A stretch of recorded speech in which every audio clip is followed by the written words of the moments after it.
Well, he does. It's a commercial for Mac or Apple or something. And it goes through each snippet of all these little videos of like, today's the first day, and it shows you like chapter 1, you know, like it's all supposed to be motivating and inspirational, like use a Mac product and you'll suddenly be so successful. And then it shows this little kid and he gets on his snowboard and he has a helmet on and he's like, thank you everybody, it's time to rock and roll. And he starts down it's just the cutest thing. I'm like, definitely, let's rock and roll. Anyway.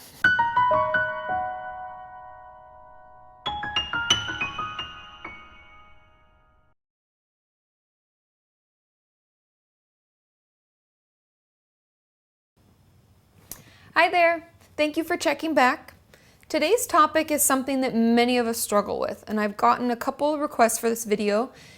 And this has to do a little bit with, I don't even know what the term I want to use for it, but I'll just say if you have multiple diagnoses. So you not only have an eating disorder, but your doctor's also told you you have major depression and you have borderline personality disorder, you're bipolar, you, who knows what it could be. There's a ton of different things. I know that everybody is different.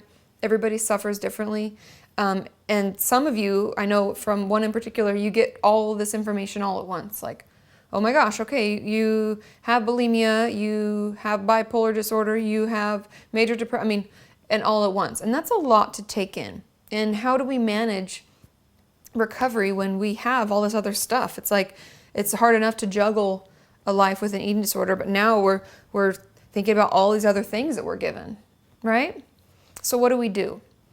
Well, the first thing that I would tell you to do is, if you haven't set up an appointment with a doctor, set up an appointment with a doctor, whether it be your, in the States we call them primary care, like PCPs, primary care physicians, but I know in the UK a lot of you call them your GPs, like your general practitioner, whoever your regular doctor is, make an appointment. Or if you have a psychiatrist, even better.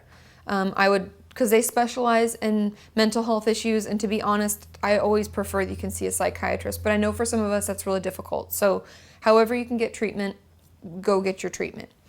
And when they tell you all this information, let's say you get diagnosed with a bunch of stuff, ask questions.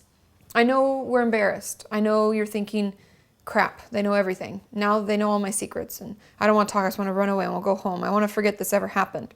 But this is your time to get the information.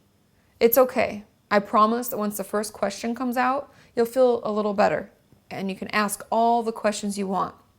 If they put you on medication, what are the side effects? You know, what can I expect? Do I have to take this forever? You need to ask your questions. What does this mean? Are there ways that I can do this without medication? You know, how do I tell my therapist about this? Are you going to talk to them? There's all sorts of questions that you should ask and things so that you can be better informed. Because to be honest, in order for them to talk to your therapist, you have to sign a release for both people so that it's okay for them to talk about you when you're not there, just for privacy purposes, which is great because you don't want to think people are talking to everybody about your problems, right? So ask questions, talk about it. Like always, we need to talk about it and find out if there's other ways to manage it. I know that I've had, oh goodness, many clients with borderline personality disorder on top of an eating disorder. And that's very common. And a lot of psychiatrists I know and physicians that I talk to almost always check for that. And I don't even know when they say check for that. Usually there's different psychological testing and things they can do to find out. But it is manageable. DBT therapy, dialectical and behavioral therapy, can be very helpful for someone suffering from borderline personality disorder. I know many of you have left comments about how it's helped you and things like that. So look into it. We have the internet. I know that a lot of doctors are like, oh, I hate when people search the internet, but it's at your fingertips. Be informed. It's your body. It's your life. You deserve to know more about it. Okay? If you have bipolar disorder, I know many of us either bipolar 1 or bipolar 2. A lot of us don't know what the difference is, but it just depends on if we've had like a manic episode or not, or a deep depressive episode, things like that. But your doctor should know.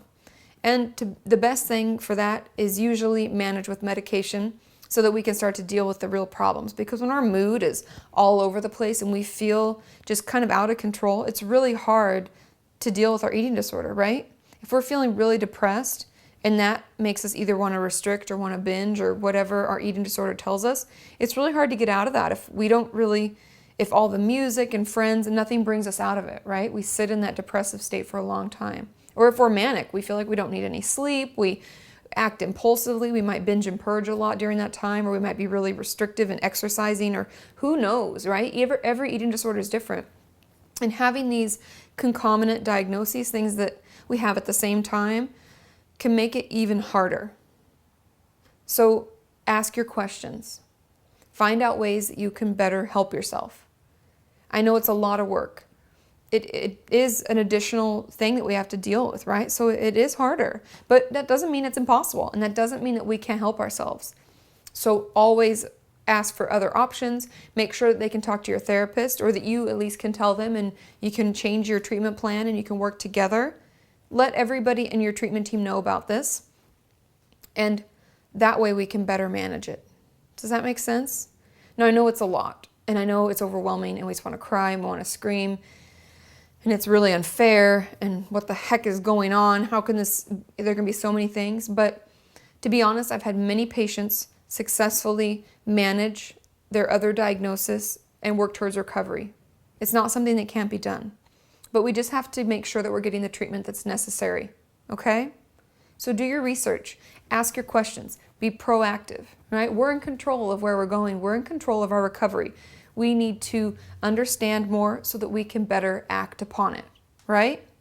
And leave your comments. Let me know.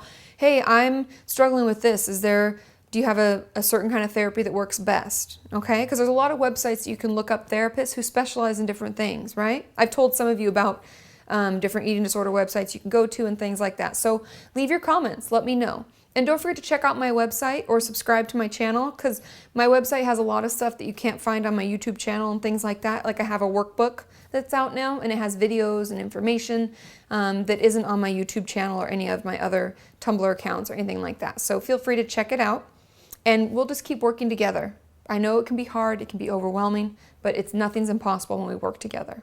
And let's keep taking the next step to a healthy mind and a healthy body.